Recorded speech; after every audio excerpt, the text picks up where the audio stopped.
محمد كما صليت على إبراهيم وعلى آل إبراهيم إنك حميد مجيد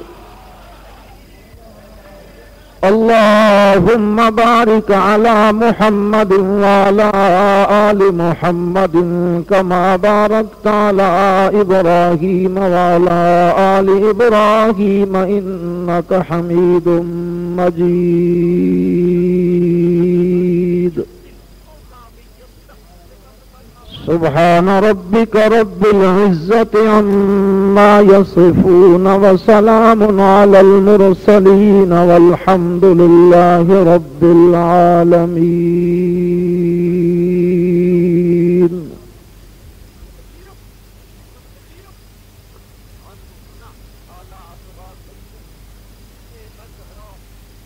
قابل صد احترام بزرگوں،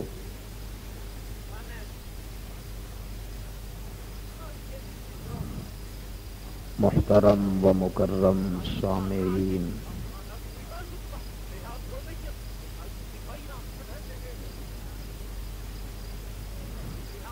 سورہ نور کی ایک آیت مقدسہ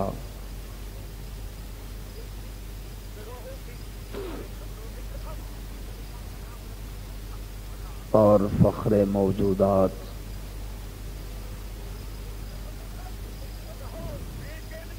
رحمت کائنات محبوب دو عالم روح دو عالم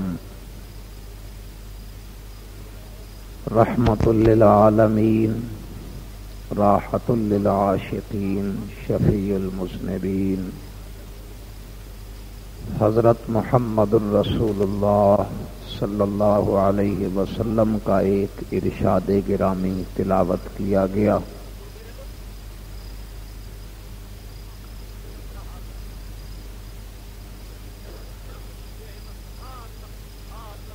اس مناسبت سے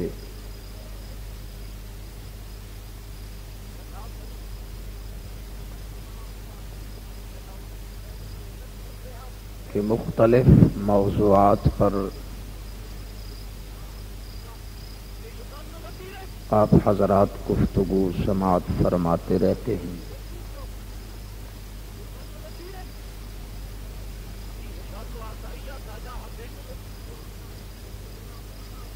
گزرنے والے مہینے میں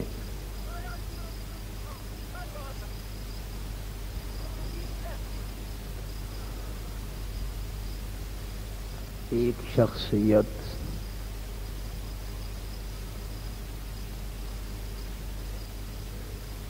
ایک ہماری ماں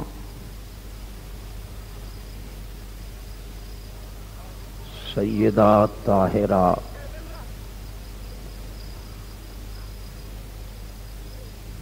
حضرت خدیجۃ الکبریٰ رضی اللہ تعالی عنہا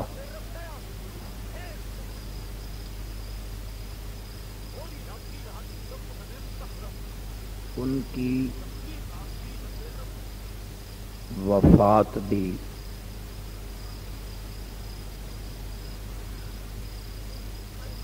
مکی زندگی میں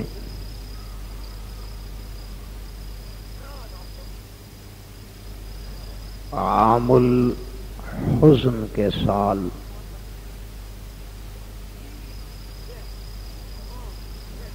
مکۃ المکرمہ میں ہوئی۔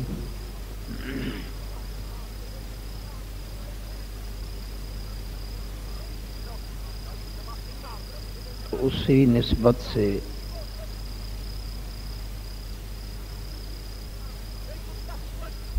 چونکہ حضرت خدیجۃ الکبریٰ رضی اللہ تعالی عنہا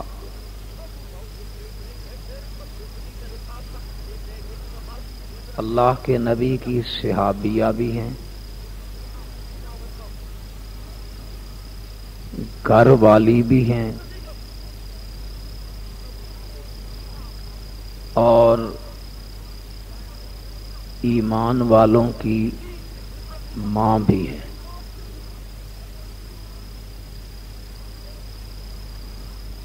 تو ان کی سیرت، مناقب، فضائل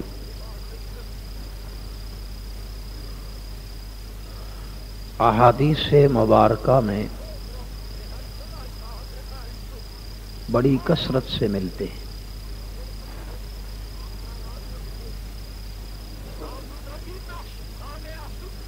اور ان کی اسلامی زندگی نبی پاک صلی اللہ علیہ وسلم کے ساتھ ان کی والہانہ محبت، ان کی وفا،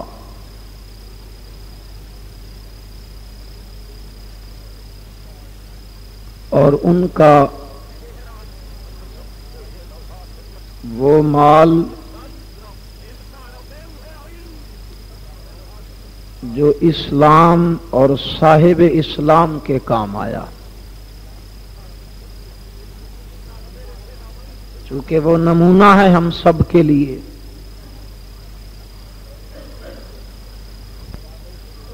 تو اسی حوالے سے چند گزارشات اور معروضات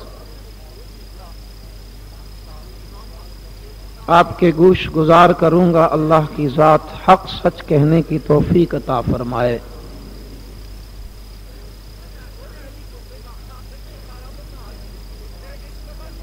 نبی پاک صلی اللہ علیہ وسلم نے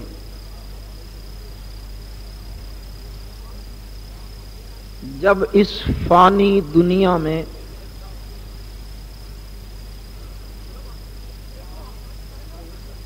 آنکھ کھولی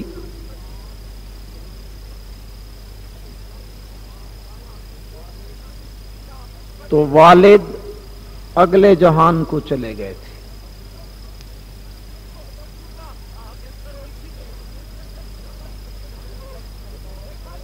غربت کا دورہ تھا،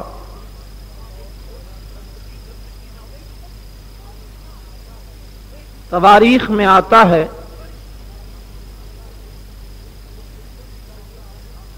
غربت کا یہ عالم تھا کہ نبی پاک صلی اللہ علیہ وسلم کی والدہ محترمہ کہتی ہیں کہ جس دن میرے ہاں بچہ پیدا ہوا، کیونکہ سحری کا وقت تھا، اندھیرے کا وقت تھا،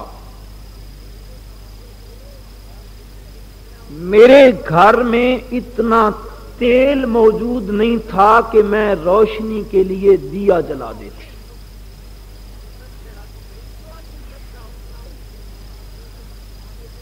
بہرحال وہ تو اس مالک الملک کی مرضی ہے، وہ چاہے تو قطرہ قطرہ کو سمندر کر دے، وہ چاہے تو یتیموں کو پیمبر کر دے، فعال لما یرید ہے۔ کیا معلوم تھا، لیکن اشارات سے بتا دیا گیا کہ جو پیدا ہوا ہے آج تو اس کی ماں کے گھر میں اتنا تیل نہیں ہے کہ وہ اپنا دیا جلا سکے،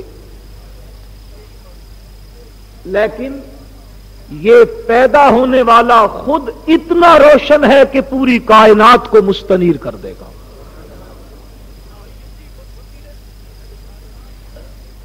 رب ذوالجلال نے اس لیے قرآن پاک میں جو صفات ذکر فرمائی تو فرمایا انا ارسلناک شاہدا ومبشرا ونذیرا وداعیا الی اللہ باذنی وسراجا منیرا۔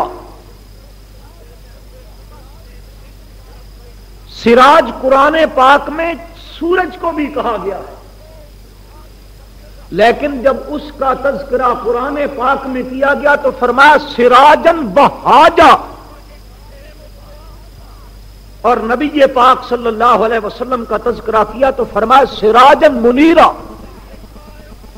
ہے وہ بھی چراغ، پر وہ ایسا چراغ ہے کہ جب وہ طلوع ہوتا ہے روشنی اس میں بھی ہوتی ہے، یہ بھی جب طلوع ہوا روشنی اس کے اندر بھی ہے۔ فرق یہ ہے کہ جب وہ طلوع ہوتا ہے جو سراجن وہاجا ہے، اس کی روشنی کو بندہ دیکھے تو دیکھتے ہی آنکھیں تھک جاتی ہیں، برداشت نہیں کرتی ہیں۔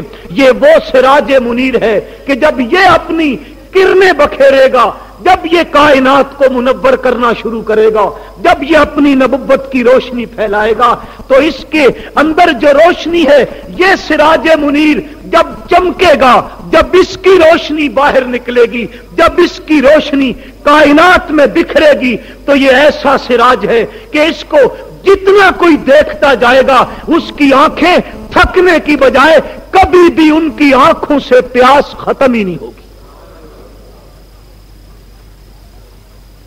غربت کی حالت میں آنکھ کھولی اور اس کے بعد والد تو پہلے ہی دنیا سے جا چکے، دادا ہے عبد المطلب، وہ پرورش کرتا ہے، نام رکھا گیا،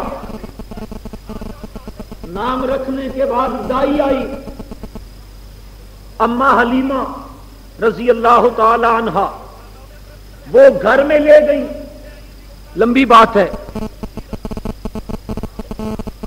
3-4 سال اس ماں کے پاس رہے، وہاں بکریاں چرائیں،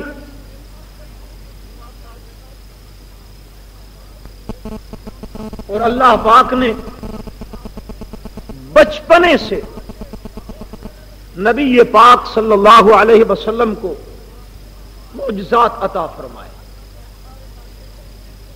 حضرت حلیمہ اپنے بیٹے کو کہتی تھی، عبداللہ ان کا نام تھا رضی اللہ تعالی، بیٹا اپنے بھائی محمد صلی اللہ علیہ وسلم اس کا خیال کرنا،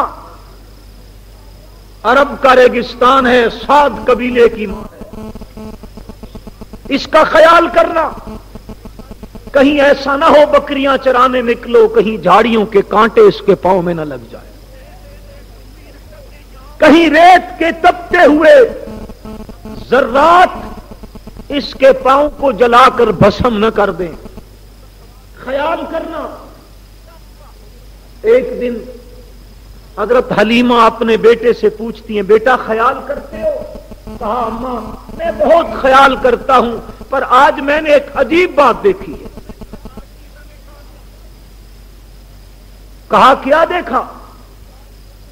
انہوں نے کہا اماں جی آج میں نے یہ بات دیکھی، جب ہم بکریاں چرانے دونوں بھائی گئے تو ان کو تو میں سائے میں بٹھاتا ہوں، خود بکریاں چراتا ہوں، پر میں نے دیکھا ہے آج ایک عجیب واقعہ ہوا، جو جنگل کا درندہ بھیڑیا آ کر ہماری بکریوں کا شکار کیا کرتا تھا، آج میں نے اس بھیڑیے کو دیکھا وہ ہماری بکریوں کی چوکیداری کرتا تھا۔ وجہ جن بکریوں کو بچپن میں نبی پاک صلی اللہ علیہ وسلم نے چرایا، جنگل کے درندے ان بکریوں سے بھی حیا کیا کرتے کہ ان کی نسبت اللہ کے نبی کے ساتھ ہو گئی ہے، لیکن کتنا وحشی درندہ ہے وہ، کتنا وحشت ناک ہے وہ، اور کتنا ایمان سے عاری ہے وہ۔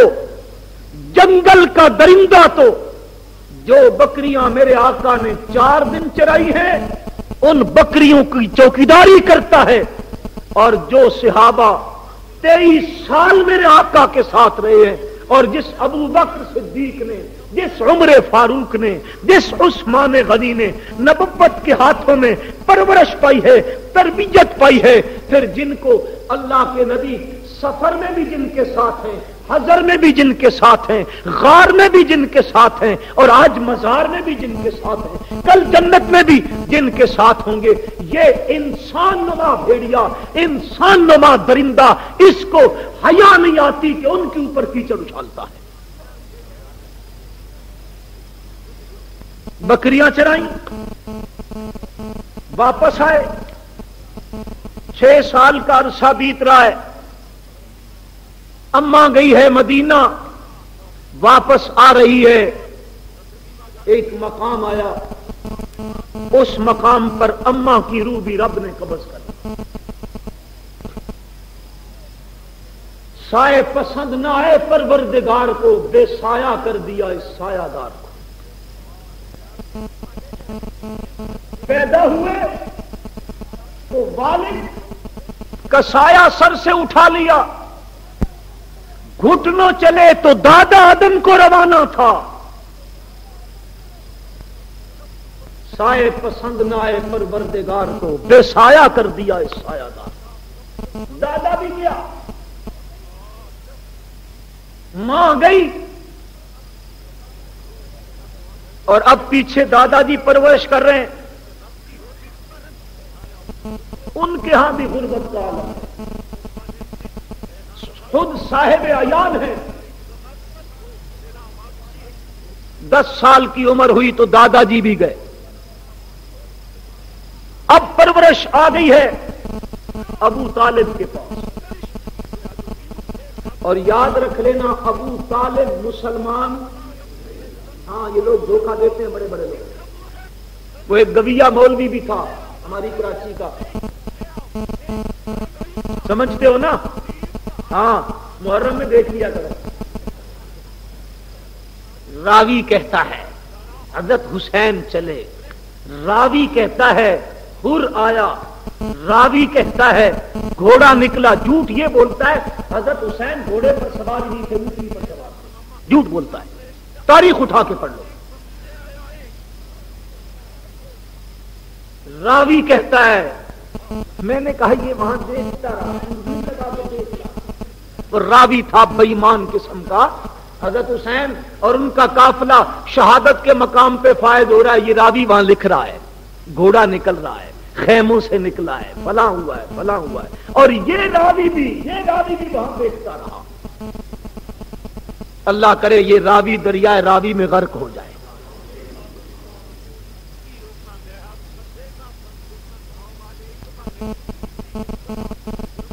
مسلمان نہیں ہوئے تھے، احادیث پڑھو،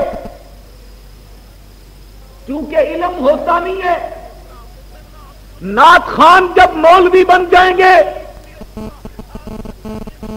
حشر یہی ہوگا، جو رتب و یابس ملے گا ٹھوکتے چلے جائیں گے۔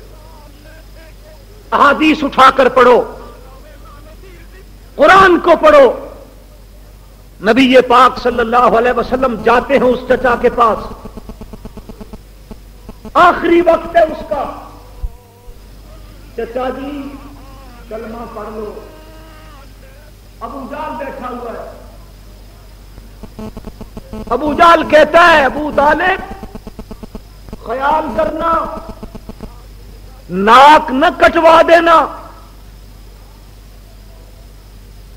وہ بھی اللہ کے نبی کو یہی جواب دیتا کہ میں مانتا ہوں تو امین ہے، تو صادق ہے، مانتا ہوں تیری بڑی صفات ہیں، مانتا ہوں تیرے ساتھ میں نے دکھ جھیلے ہیں، پر میرے بھتیجے میں آخر وقت میں قوم کی ناک نہیں کٹوانا چاہتا۔ لوگ کہیں گے ابو طالب جہنم کی آگ سے ڈر کر اس نے اسلام قبول کر لیا تھا، باپ دادے کا مذہب چھوڑ دیا تھا۔ اور نبی پاک صلی اللہ علیہ وسلم وہاں سے رو کر اٹھ جاتے ہیں۔ حضرت بلال دیکھ کے ہنسنے لگ جاتے ہیں، فرمایا بلال میرا چچا کافر ہو کے مر رہا ہے اور تو ہنستا ہے۔ حضرت بلال رضی اللہ تعالی عنہ نے فرمایا اللہ کے نبی، اللہ کی قسم میں اس پہ نہیں ہنستا ہوں کہ آپ کا چچا کافر ہو کے مر رہا ہے، مجھے بھی دکھ ہے کہ یہ مسلمان ہو کے مرتا، میں تو اس پہ ہنس رہا ہوں، اس مالک الملک کی قدرت پہ ہنستا ہوں۔ اگر یہ ہدایت کسی بندے کے اختیار میں ہوتی تو بلال جیسے کالے کو ہدایت کہاں ملتی۔ رب کا شکر ادا کر رہا ہوں، ربا ہدایت تو نے اپنے قبضے میں رکھی ہے کہ ہم لوگوں کو بھی ہدایت ملی۔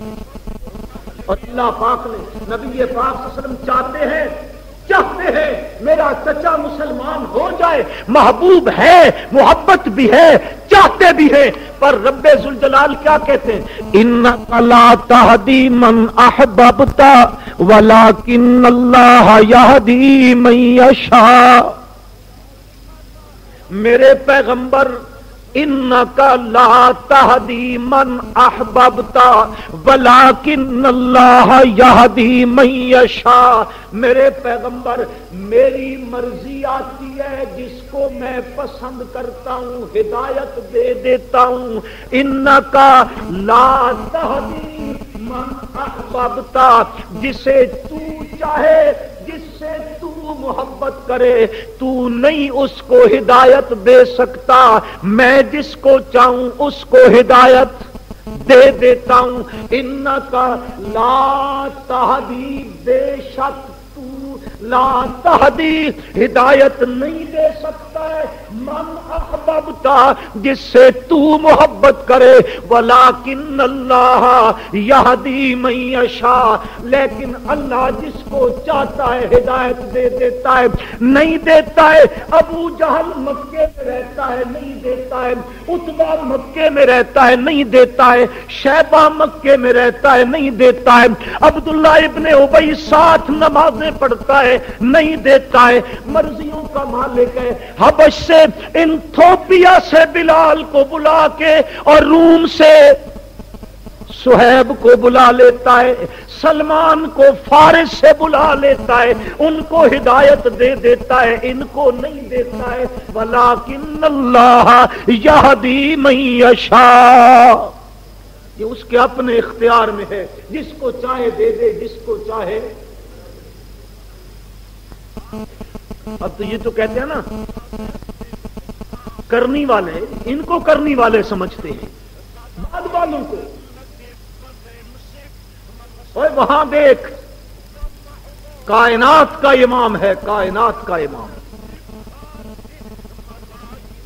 لیکن اللہ کے اختیار میں کوئی دخل۔ اللہ پاک فرماتے ربک یخلق ما یشاء ویختار ما کان لهم الخیرہ، سبحان اللہ وتعالی عما یشرکون۔ فرماتے ہیں وہ ربوں کا یخلق ما یشاء، تیرا رب جو چاہتا ہے پیدا کرتا ہے، ویختار، اور پسند بھی خود کرتا ہے۔ اللہ یستفی من الملائکۃ رسلا ومن الناس، لوگوں میں سے، انسانوں میں سے اور فرشتوں میں سے اپنے رسولوں کا انتخاب بھی خود کرتا ہے، کسی کے اختیار میں نہیں۔ تو وہ مسلمان حضرت حضرت حضرت کرتے زبان نہیں تھکتی ہے لوگوں، کیونکہ میرا ایک نظریہ ہے، شاید آپ اتفاق نہ بھی کریں، میں ان لوگوں کو، یہ راوی طبقے کو میں اینٹیزم سمجھتا ہوں، یہ ان کی بہرحال آگے فوجی حکومت ہے،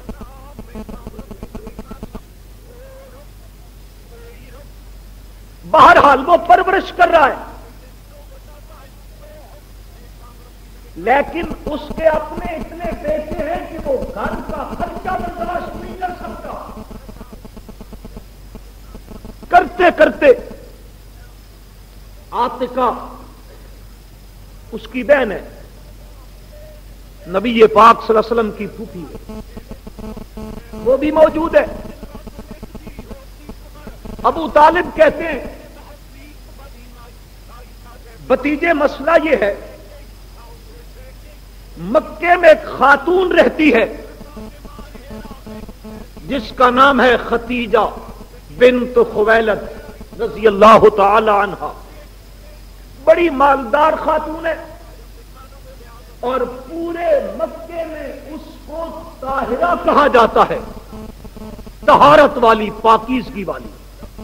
یہ قبل از نبوت کی بات کر رہا ہوں، اور ایسی عورت ہے کہ جس نے 2 شادیاں کی ہیں، اللہ کی مرضی ہے دونوں مرتبہ بیوہ ہو چکی، اور وہ لوگوں کو اپنا مال دے کر مصر شام کے علاقوں میں تجارت کے لیے بھیجتی ہے. کیوں ایسے کریں کہ اس دفعہ کیوں اس کا مال لے کر چلا جائے, کچھ گھر میں خوشحالی آ جائے گی, معاشی تنگی دور ہو جائے گی.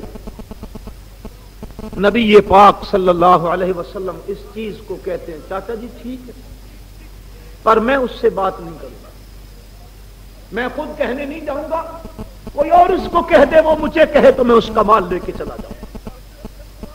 تو حادثہ خود جاتی ہے وہاں پر, پھوپھی ہے رسول اللہ صلی اللہ علیہ وسلم کی, ان سے بات کرتی ہیں.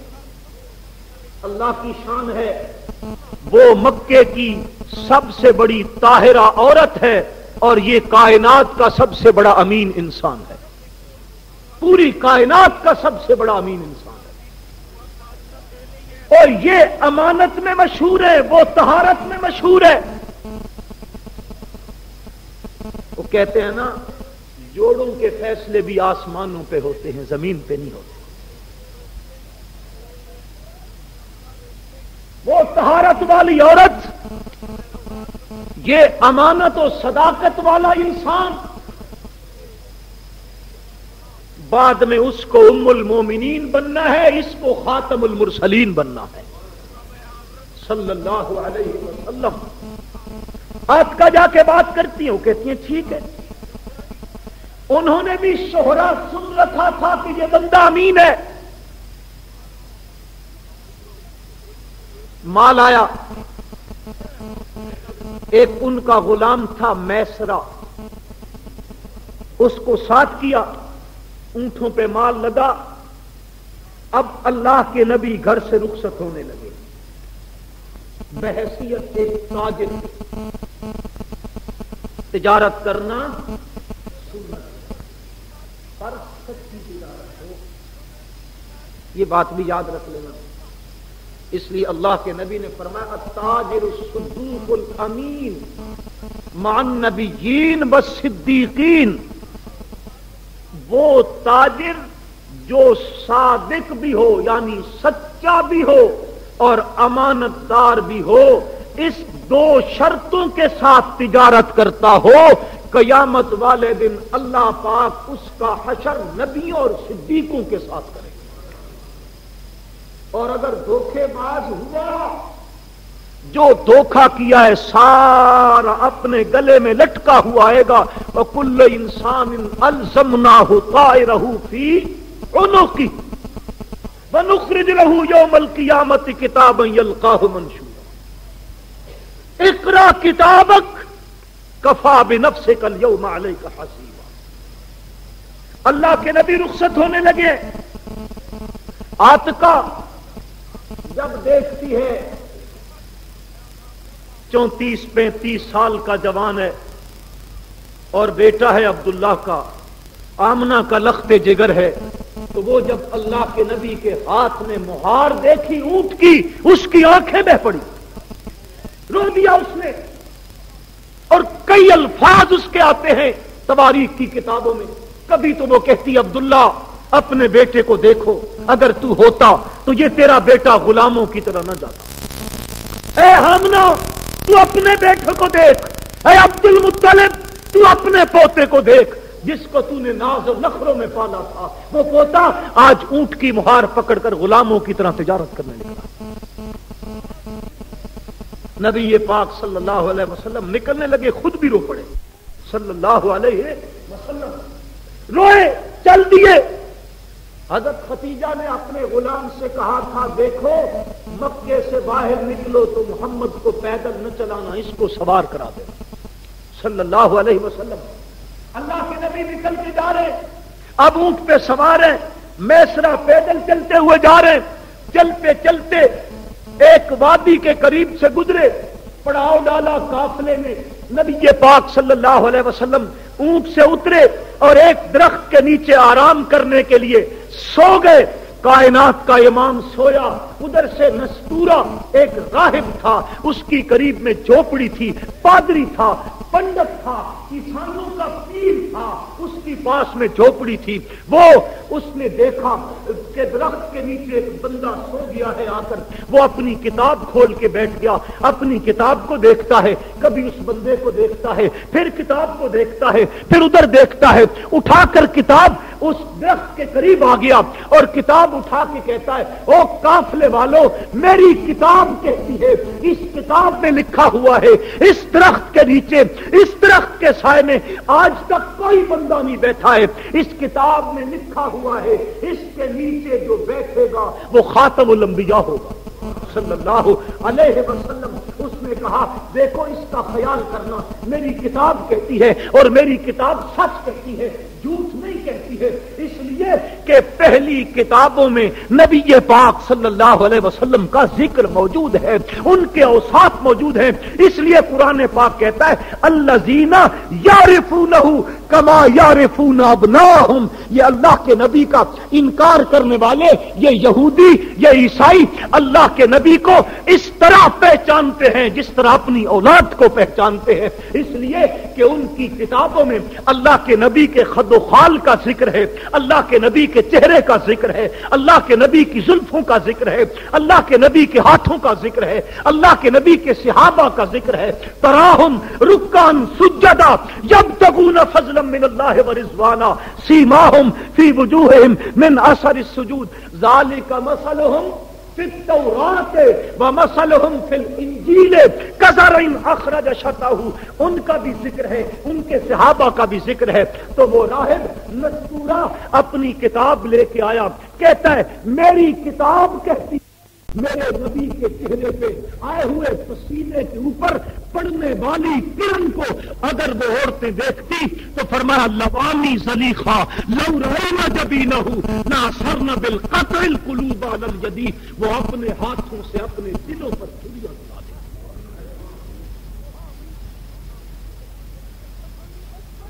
اللہ نے ایسا پیدا کیا، حضرت حسان بھی کہتے ہیں احسن منک لم ترکت عینی اجمل منک لم تلد النساء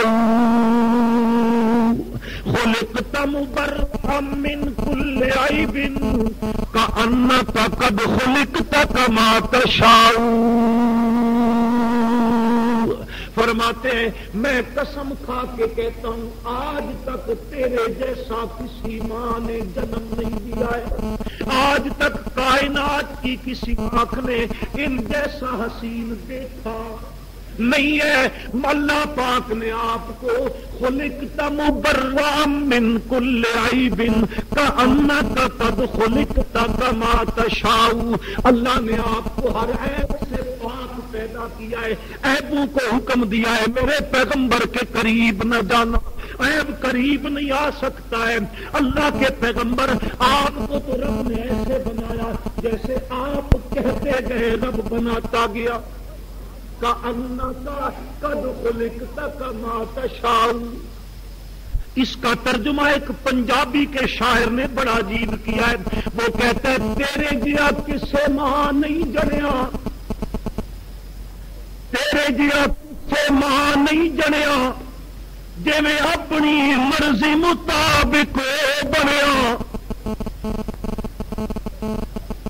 سحقن نفاست تے پھلا دا سہرا، میں قربان اللہ محمد دا چہرہ صلی اللہ علیہ وسلم، میں قربان اللہ محمد دا چہرہ۔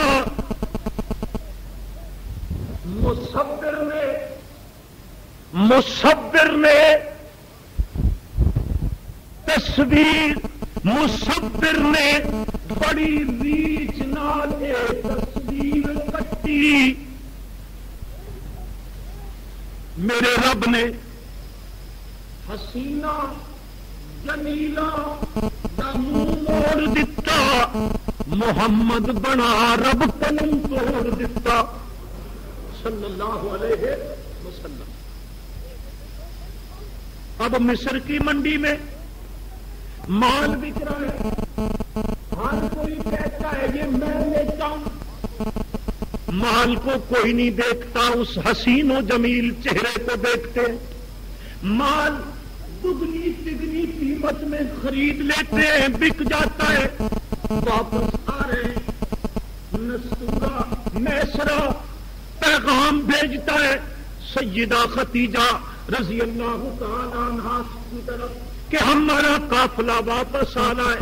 جب حساب کتاب کیا گیا، حضرت خدیجہ کو مال تجارت میں زندگی میں اتنا فائدہ نہیں ہوا جتنا اس تجارت میں فائدہ ہوا۔ ایک اونٹ دیتی ہے اور بہت سا مال دیتی ہے۔ اللہ کے نبی لے کر اپنے چچا کے پاس جاتے ہیں، چچا مال لیتا ہے، اس کے بعد یہ مسئلہ حل چلتا رہا ہے۔ حضرت خدیجہ کے پاس پیغام آنے لگ گئے شادی کے لیے۔ حضرت خدیجہ الکبریٰ رضی اللہ تعالی عنہا کے پاس جو بھی پیغام آتا ہے وہ رد کر دیتی ہے، واپس کر دیتی ہے۔ ان کے دل کے اندر بھی یہ چیز تمنا تڑپ رہی ہے کیونکہ انہوں نے خواب دیکھا تھا۔ حضرت خدیجہ الکبریٰ رضی اللہ تعالی عنہ نے خواب دیکھا کہ میری گود کے اندر آسمانوں کا چاند اتر آیا۔ اب وہ اپنی اس خواب کی تعبیر میں مصروف ہے کہ یہ خواب کی تعبیر کب مکمل ہوتی ہے۔ اور وہ صحابی آتی اس کے خواب کی۔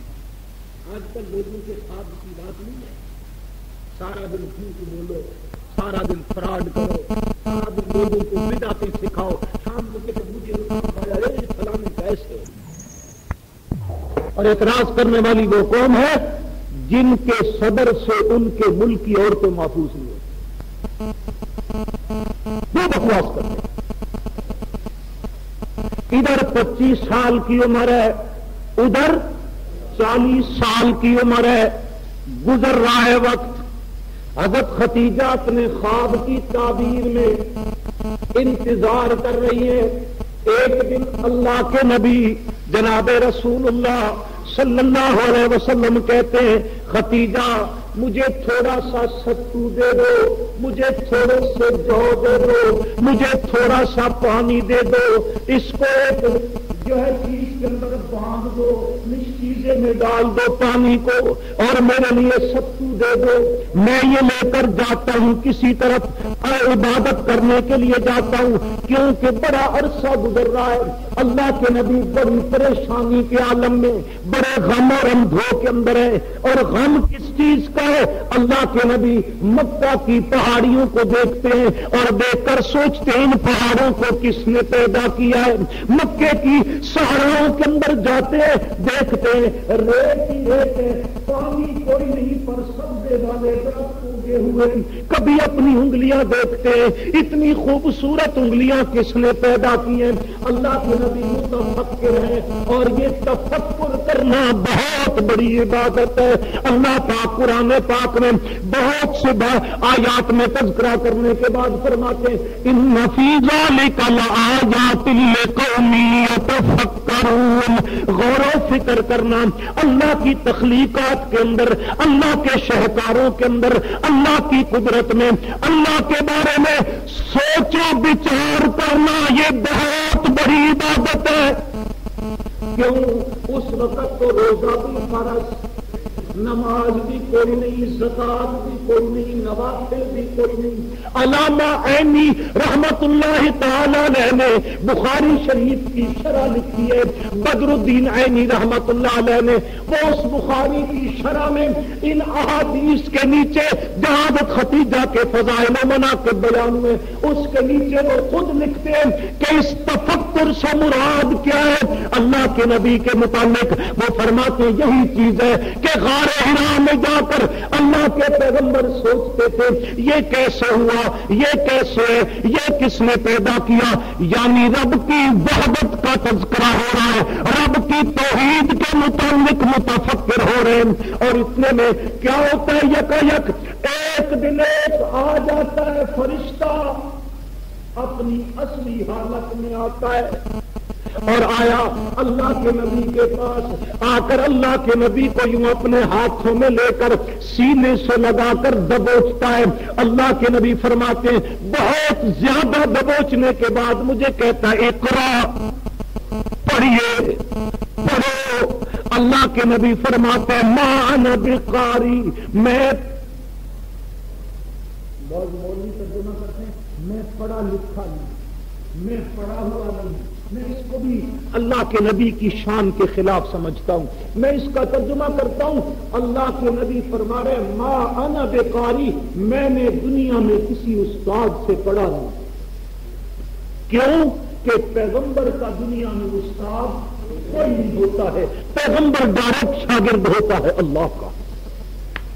ما انا بقاری، وہ پھر مجھے اپنے ہاتھوں کے اندر لے لیتا ہے، سینے کے ساتھ لگا کر دبوچتا ہے، بہت زیادہ زور لگاتا ہے، مجھے پھر کہتا ہے اقرا، میں کہتا ہوں میں پڑھا، میں نے کسی استاد سے پڑھا نہیں ہے، تیسری بار پھر وہ ایسے کرتا ہے، اس کے بعد جب میں کہتا ہوں ما انا بقاری تو وہ کوئی میرے نام سے تھوڑا پڑھنا ہے، اقرا بسم ربک الذی خلق خلق الانسان من علق اقرا وربک الاکرم الذی علم بالقلم علم الانسان ما لم یعلم اقرا بسم ربک الذی خلق۔ او محمد صلی اللہ علیہ وسلم بسم ربک الذی خلق، پڑھ اس رب کے نام کے ساتھ جس نے پیدا کیا ہے۔ کیا آپ سمجھے نہیں ربط کا، قرآن کا ربط نہیں سمجھو۔ اقرا بسم ربک الذی خلق، اللہ کے نبی غار میں سوچ رہے ہیں اور کس نے پیدا کیا ان ہاتھوں کو، کس نے پیدا کیا ان پاؤں کو، کس نے پیدا کیا اس حسین و جمیل چہرے کو، کس نے پیدا کیا ان پہاڑوں کو، ان کے اوپر چٹانوں کو، کس نے پیدا کیا اس سبزے کو، کس نے پیدا کیا ان فصلوں کو، کس نے پیدا کیا ہرے بھرے درختوں کو۔ تو قرآن کا کہتا اقرا بسم ربک الذی خلق، بتا دیا ان کو پیدا کرنے والا کون، ربک الذی خلق، وہ تیرا رب ہے جس نے ان کو پیدا کیا ہے، وہ بھی بتا دیا، یہ چیز بھی آ گئی۔ اللہ کے پیغمبر وہاں سے اٹھ کر گھر میں جاتے ہیں، پسینوں پسینے، حدیث میں الفاظ آتے ہیں بخاری شریف میں، اللہ کے نبی حضرت خدیجہ الکبریٰ رضی اللہ تعالیٰ عنہ کے پاس پہنچ جاتے ہیں اور ان سے جا کے کہتے ہیں زنبلونی زنبلونی دسرونی دسرونی، ختیجہ مجھے چادر اڑا دو، ختیجہ مجھے کمبل اڑا دو، مجھے انی خشیت علی نفسی، مجھے تو اپنی جان کا ڈر لگ گیا ہے، اتنا بڑا بوجھ آ چکا ہے میرے وجود کے اوپر، پسینہ نکل رہا ہے وجود مقدس صلی اللہ علیہ وسلم سے۔ حضرت ختیجہ اللہ کے نبی کو چادر اڑانے کے بعد تو جب اللہ کے نبی کہتے ہیں انی خشیت علی نفسی، حضرت ختیجہ کہتی ہیں لا يخزيك الله ابدا انك لتصل الرحمة وتكسب المعدوم وتعين على نوائب الحق وفي رواية وضيف الاكرام۔ اللہ کے نبی سے کہتی ہے کلا واللہ لا يخزيك الله ابدا، آپ تو کہتے ہو مجھے اپنی جان کا خطرہ ہے، میں قسم کھا کے کہتی ہوں واللہ، واللہ یہ قسم کا جملہ ہے، میں رب کی قسم کھا کے کہتی ہوں اللہ کبھی بھی آپ کو ضائع نہیں کرے گا۔ کیوں؟ انکا لتصل الرحمہ، آپ میں تو یہ صفت پائی جاتی ہے جو آپ سے کٹتا ہے آپ اس سے جڑتے ہیں۔ لتصل الرحمہ، آپ تو رحم کرتے ہیں لوگوں کے اوپر، وتکسب المعدوم، آپ تو معدوموں کو کما کر دیتے ہیں، آپ تو معذوروں کو کما کر دیتے ہیں، آپ تو لاچاروں کی خدمت کرتے ہیں۔ اللہ کے نبی، میں نے غالباً پہلے بھی آپ کو سنا ہوگا، اللہ کے نبی مکے کی وادی کے اندر ہے، تقسب المعدومہ، معذوروں کو کیسے کما کے دیتے ہیں۔ ایک بوڑھی اماں ہے، وہ مدینہ سے نکل رہی ہے، اپنے سامان کو اٹھایا ہوا ہے، سر کے اوپر نکل رہی ہے۔ اللہ کے نبی پوچھتے ہیں اماں جی مکہ چھوڑ کے کہاں جاتی ہو؟ وہ کہتی ہے بیٹا اس شہر کے اندر ایک بندہ آیا ہوا ہے جس کو الیاذ باللہ مزمم کہتے ہیں، محمد سیدھا نام بھی نہیں لیتی ہے، مزمم کہتے ہیں، وہ آیا ہوا ہے۔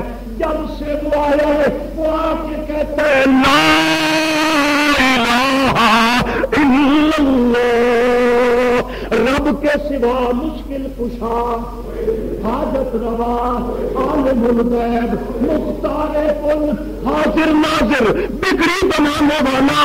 جب سے وہ آیا ہے وہ کہتا ہے لات بھی کچھ نہیں کر سکتا، منات بھی کچھ نہیں کر سکتا، عزا بھی کچھ نہیں کر سکتا، ہم تو ان کی دعائیاں دیتے ہیں، ہم ان کو نفع نقصان میں پکارتے ہیں۔ بیٹا وہ آ کے کہتا ہے یہ کچھ نہیں کر سکتے، یہ میرے پیغمبر کی تو دعوت یہی تھی کہ رب کے علاوہ نہ کوئی نفع دے سکتا ہے نہ کوئی، یہ ہم نے بنا رکھے ہیں نفع نقصان کے مالک غیر ہے، کسی کے تعویذ ہے، کسی کے فوٹو ہے، کسی کا پیر ہے، تو پیر نے ہاتھ ڈال دیا تجارت میں برکت۔ تبارک الذی بیدہ الملک، اللہ کے پیغمبر نے فرمایا البرکت من اللہ، جتنی برکت ہے وہ کون دیتا ہے؟ اللہ دیتا ہے۔ بیٹا یہ آیا اس مکے کی وادی میں اچھے خاصے امن سے رہتے تھے، آ کے امن خراب کر دیا ہے۔ ہاں جب رب کی توحید آتی ہے نا پھر شرک کی دھجیاں اڑ جاتی ہیں، پھر جب سنت کی بہار آتی ہے تو پھر بدعت پنپ نہیں سکتی ہے اس معاشرے میں۔ اور انشاءاللہ میرا اب بھی ایمان ہے کہ اب بھی اگر یہ اس منبر کا وارث رب کی وحدت، پیغمبر کی سنت، قرآن اور سنت سے بیان کرنا شروع کر دے، پورے معاشرے سے شرک کا بے کنی ہو جائے گی، شرک نکل جائے گا اور بدعات بالکل ختم ہو جائے گی۔ بدقسمتی ہے، بدقسمتی کہتا ہوں میں اس کو کہ اس کا وارث وہ طبقہ بن گیا ہے، وہ طبقہ بنا ہے جس نے نہ خود قرآن کو سمجھا ہے، نہ قوم کو سمجھایا ہے، نہ رب کی توحید کا ذکر۔ کہتا ہے جی بس ایسی بات کرو جوڑ پیدا ہوتا رہے، توڑ نہ پیدا ہو۔ اللہ الہ، مثبت بات کرو جی، منفی بات نہ کیا کرو، مثبت۔ وہ مثبت کیا ہوتا ہے؟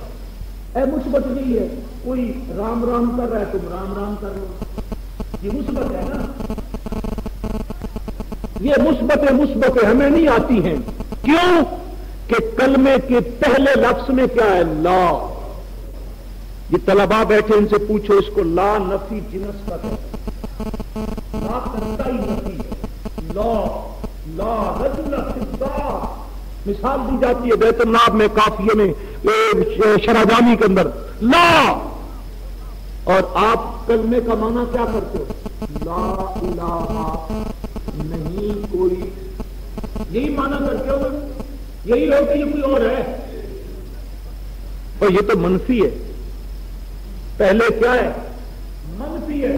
پہلے سب چیزیں لگاؤ، سورج بھی الہ نہیں، چاند بھی الہ نہیں، پیر بھی الہ، پیغمبر بھی الہ، ولی بھی الہ، مشکل کشا، بگڑی بنانے والے۔ اب کرو الا اللہ، صرف ایک اللہ، یہ مثبت ہے، وہ پہلے منفی بعد میں مثبت۔ مولوی صاحب مثبت تقریر کرے ساری برادری راضی رہتی ہے۔ نبی پاک صلی اللہ علیہ وسلم کا بھی مخالف مکے میں 40 سال تک کوئی نہیں تھا۔ اللہ کے نبی نے جب لا الہ شروع کیا نا، لا الہ، وہ جو پہلے میلاد کے اوپر گنڈیاں لگاتے تھے، وہ چراغ جلاتے تھے گھی کے، سب سے پہلے اس نے پتھر مارا۔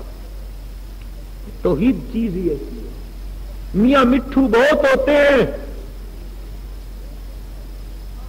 قربانی دینے کے لیے بہت مسئلہ ہوتا ہے۔ تو سچ کہا کسی نے، تجلی دونوں پر پڑی، ابو بکر پر بھی پڑی اور ابو جہل پر۔ ایک ہیرا ہے ایک پتھر ہے، ابو بکر ہیرا بن گیا ہے اور ابو جہل پتھر بن گیا۔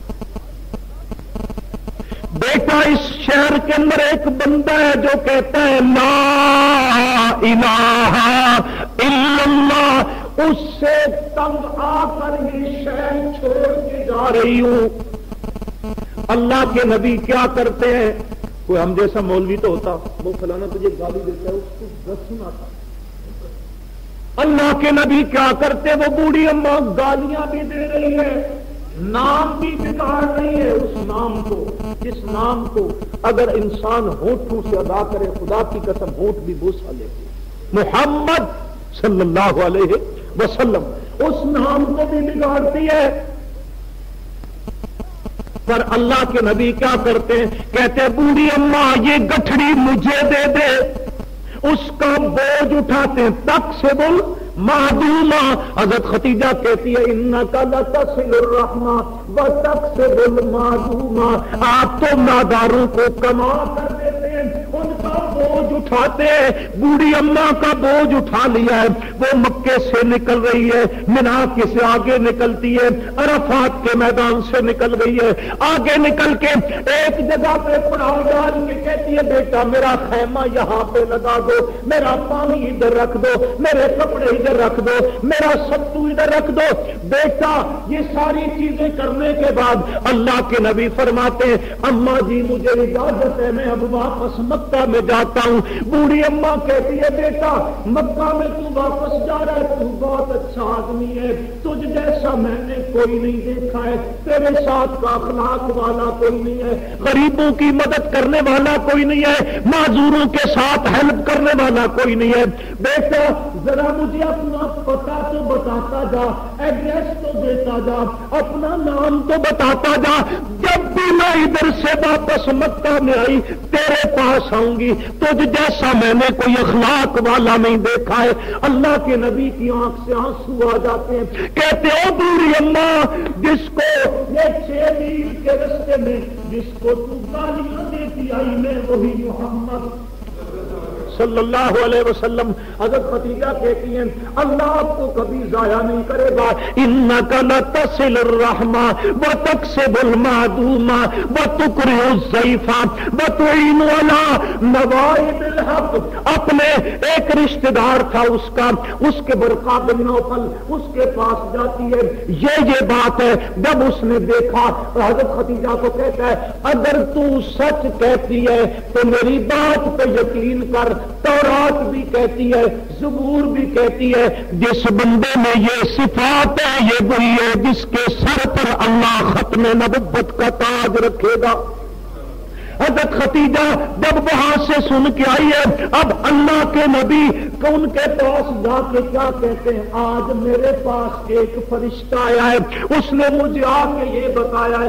حضرت ختیجہ کہتی ہیں میں تو اپنے خواب کی تعبیر کا کبھی سے انتظار کر رہی تھی، اللہ کے نبی آپ کو رب نے نبوت سے سرفراز کر دیا ہے تو ختیجہ پہلی مومنہ بننا چاہتی ہے، میں آپ کے ہاتھ پہ اسلام کی بیعت کرتی ہوں۔ حضرت ختیجہ کو یہ شرف حاصل ہے صحابی عورتوں میں کہ جب اس کا نکاح ہوا تو اللہ کے نبی محمد بن عبداللہ سے، اور حضرت ختیجہ وہ عورت ہے، وہ شخصیت ہے اس پوری کائنات کے اندر جس نے سب سے پہلے نبوت کے چہرے کو دیکھا ہے۔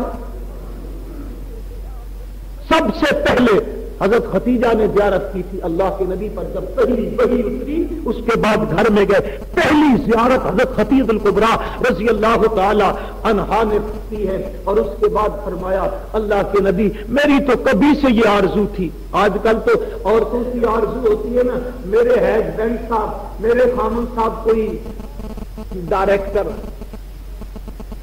وہ ابھی ایک پاکستانیوں کی ماسی مر گئی، میں پچھلے دنوں تو وہ ایک بندہ پتہ ہے مجھے، میں گیا ہوں ایک جگہ پہ، وہ بندہ مجھے کہتے ہیں بھائی صاحب دیکھو 27ویں شب ہے، رمضان کا مہینہ ہے، یہ تو سیدھی جنت میں گئی ہے۔ میں نے کہا تو بھی ساتھ میں دفن ہو جاتا تو دیکھ لیتا۔ اور اسی دن لال قلعے پر بھی حملہ ہوا تھا نا، دلی کے لال قلعے پر ہوا تھا نا، اس میں بھی کچھ لوگ مرے تھے۔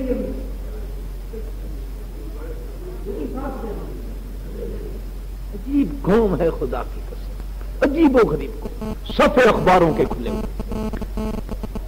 اس کی آرزو آج کل کے کیا ہوتی ہے؟ کوئی ڈائریکٹر ہو، کوئی مل آنر ہو، کوئی بڑی پچارو گاڑی والا ہو، کوئی فلانی گاڑی والا ہو، پر ختیجہ کی چوائس یہ ہے کہ میرا خامند وہ ہو جس کے سر پر ختم نبوت کا تاج سجا ہوا ہو۔ اس لیے جب جناب رسول اللہ صلی اللہ علیہ وسلم نے فرمایا اپنے دور میں خیر نسائها مریم، اپنے دور میں عیسیٰ کی ماں مریم بہترین عورت تھی، اور اس دور میں بہترین عورت بخیر نسائها خدیجہ، اس دور میں سب سے بہترین عورت خدیجہ الکبریٰ ہے رضی اللہ تعالی عنہا۔ حدیث میں آتا ہے حضرت عائشہ رضی اللہ تعالی عنہا فرماتی ہیں کہ مجھے کسی پہ رشک نہیں آتا تھا، صرف حضرت خدیجہ پہ آتا تھا، کیونکہ ان کی وفات ہو گئی تھی مکے والی زندگی کے اندر۔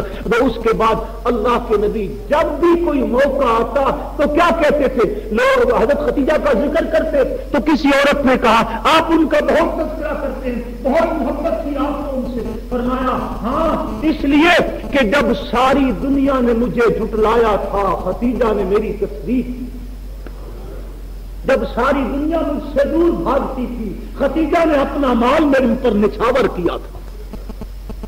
اور ایک بات رہ گئی بتانے سے، جب اللہ کے نبی حضرت خدیجہ کے گھر میں دولہا بن کے گئے تھے، یہ ایک کام کی بات بتاتا ہوں آپ کو، تاریخ کی بات ہے، دولہا بن کے گئے تھے، یہاں تو باراتیوں کے ساتھ آگے فوجی بینڈ ہوتا ہے نا، اے مسلمان کا نکاح ہونا، وہاں کچھ نہیں ہے، ابا بھی ساتھ کوئی نہیں، اماں بھی ساتھ، آرزو تو ہوتی ہے نا کہ اماں کا شفقت کا ہاتھ ہو، باپ کی مسکراہٹیں بندہ دیکھے، پر کچھ بھی نہیں ہے۔ اللہ کے نبی چلے ہیں، سوچ تو آئی ہے اللہ کے نبی کو بھی، رب نے فرمایا میرے پیغمبر علم یجد کا یتیمن فآوی، اگر یہ دنیا والے تیرے براتی نہیں بنتے تو میں اوپر سے براتی بھیجوں، براتی نوریوں کی برات کے اندر جناب رسول اللہ صلی اللہ علیہ وسلم نوری آئے ہوئے برات میں، اور دولہا سید البشر ہے صلی اللہ علیہ وسلم، جا رہے ہیں، وہاں پہ پہنچتے ہیں۔ میں ان لوگوں کے لیے بات کر رہا ہوں جو باغ قدرت کا جھگڑا کھیل کے کہتے ہیں العیاذ باللہ العیاذ باللہ۔ حضرت ابو بکر صدیق نے فدق لے لیا تھا۔ میرے دوست جب اللہ کے نبی کے ہاں یہ مسئلہ پیش آیا، حضرت خدیجہ کے ساتھ نکاح کی بات چیت مکمل ہو گئی، اب جب شادی کے لیے مسئلہ آیا تو چچا نے کیا بولا تھا؟ چچا نے کہا تھا انتظار کرو، میرے پاس کچھ بھی نہیں ہے، جب کچھ آئے گا شادی کر دوں گا۔ ایک بندہ آیا تھا، وہ بھی مکے میں کپڑے کا تاجر تھا، وہ آیا، اس نے آ کر کہا کیا مسئلہ ہے؟ اور وہ یہ نہیں کہ نبوت کے بعد کا دوست ہے، وہ مکے کا پرانا لنگوٹیا یار رضی اللہ تعالی عنہ آیا، آ کے کہا مسئلہ کیا ہے؟ چچا کہتا ہے اس تیرے دوست کی شادی کرنی ہے، میرے پاس کچھ بھی نہیں ہے، تاریخ کو تنگ کر رہا ہوں، بعد میں کروں گا۔ ابو بکر صدیق رضی اللہ تعالی عنہ نے فرمایا نانا تاخیر نہ کرو، جتنا مال صرف ہوگا ابو بکر صرف کرے گا، اور یہ نبوت سے کہنے کی بات ہے۔ اور تواریخ اٹھا کر پڑھ لو، جب اللہ کے نبی حضرت خدیجہ کے گھر میں دولہا بن کے گئے تھے، اللہ کے نبی نے جو کپڑے پہنے ہوئے تھے وہ ابو بکر صدیق کے کپڑے رضی اللہ تعالی عنہ۔ تو فرمایا جب سب مجھے جھٹلا رہے تھے، ابو بکر حضرت خدیجہ نے میری تصدیق کی تھی، جب لوگ مجھ سے بھاگتے تھے خدیجہ نے میرے اوپر مال نچھاور کیا تھا، اور اس نے مشقتوں کے اندر شیب ابی طالب نے میرے ساتھ 2.5 سال جیل کاٹی تھی۔ ایسی ماں، ایسی بیوی، اللہ پاک ہمیں ان کی سیرت پر چلنے کی توفیق عطا فرمائے. ایسی بیویاں اتنی وفادار. اسی کے ساتھ حضرت خدیجہ کی سیرت پر چلتے ہوئے آخری بات بتا رہا ہوں. سید عطا اللہ شاہ صاحب بخاری سب کہہ دو رحمۃ اللہ تعالی علیہ، بر صغیر کا عظیم خطیب اور ختم نبوت کی تحریک کا ہیرو، جس نے شاید بر صغیر کا کوئی قصبہ چھوڑا ہو جہاں پر مرزائیت کے خلاف تحریک نہ چلائی ہو، اور جیل میں زندگی گزر گئی. ایک دن جیل سے واپس آئے، گھر میں بیٹھے ہیں. واپس آنے کے بعد بیوی نے کھانا لایا. کھانا جب رکھا تو وہ بیوی کہتی ہے عطا اللہ کہیں حکومت سے معافی مانگ کے تو نہیں آ گیا، اپنے نبوت کا سودا نہیں کر کے آیا. ایسی ماں عطا اللہ کہیں معافی تو نہیں مانگ کے آیا. میری تمنا تو یہ تھی کہ قیامت والے دن جب میں آتی تو مجھے کہا جاتا یہ عطا اللہ شہید کی بیوی آ رہی. میری تمنا تو یہ تھی، اور تو شہید ہو جاتا میں تجھے اپنے دوپٹے میں کفن دیتی. میری تمنا تو یہ تھی. شاہ جی نے کہا کہ میں کوئی معافی نہیں مانگ کے آیا. یہ گفتگو چل رہی ہے، باہر دستک ہوتی ہے، پولیس والے پہنچے ہوئے، شاہ جی آپ کو برنٹ نکلے ہوئے گرفتار کر کے پھر لے جاتے. یہ ہے اس میری ماں کی سیرت پر چلنے والیاں. اللہ ہمیں ایسی مائیں عطا فرمائے. اللہ ہر مومن مسلمان کو ایسی ماں عطا فرمائے. تو میرے دوستو، حضرت خدیجہ الکبریٰ رضی اللہ تعالی عنہا نے نبی پاک صلی اللہ علیہ وسلم کی قبل از نبوت بھی خدمت کی اور بعد از نبوت بھی خدمت کی. اسی لیے اللہ کے نبی فرماتے تھے کہ اسی سے اللہ پاک نے مجھے اولاد بھی عطا فرمائی. 3 بیٹے تھے، 4 بیٹیاں تھیں. کتنی؟ ہاں لوگ جھوٹ بولتے ہیں. کتنی بیٹیاں ہیں؟ 4. 3 بیٹے، 2 حضرت خدیجہ کے بطن سے ہیں، ایک حضرت ماریہ قبطیہ کے بطن سے ہے رضی اللہ تعالی عنہا. فرمایا اللہ کے نبی فخر کے طور پر کہتے تھے یہ وہ عورت تھی جس سے اللہ نے مجھے اولاد عطا کی ہے اور عورتوں سے مجھے اولاد عطا کی ہے. حضرت قاسم ابراہیم ان کو طیب اور طاہر بھی کہتے ہیں. حضرت ابراہیم بیٹے تھے حضرت ماریہ قبطیہ کے، طیب اور طاہر. عبداللہ بھی ان کا نام تھا. یہ 4 نام ان کے آتے ہیں حدیث کی کتابوں میں بھی، تواریخ کی کتابوں میں بھی. اور کتنی بیٹیاں؟ زینب، رقیہ، ام کلثوم اور حضرت رضی اللہ تعالی عنہن. بڑی خدمت کی ہے اللہ کے نبی کی. اور جس دن حضرت خدیجہ کی وفات ہوئی تھی، نبی پاک صلی اللہ علیہ وسلم نے اس سال کو عام الحزن، غمی کا سال قرار دیا تھا. اتنا افسوس ہوا تھا نبی پاک صلی اللہ علیہ وسلم کو. اس لیے اللہ پاک کیا فرماتے ہیں؟ الطیبات للطیبین والطیبون للطیبات. پاکیزہ مرد پاکیزہ عورتوں کے لیے اور پاکیزہ عورتیں پاکیزہ. اللہ کی ذات مجھے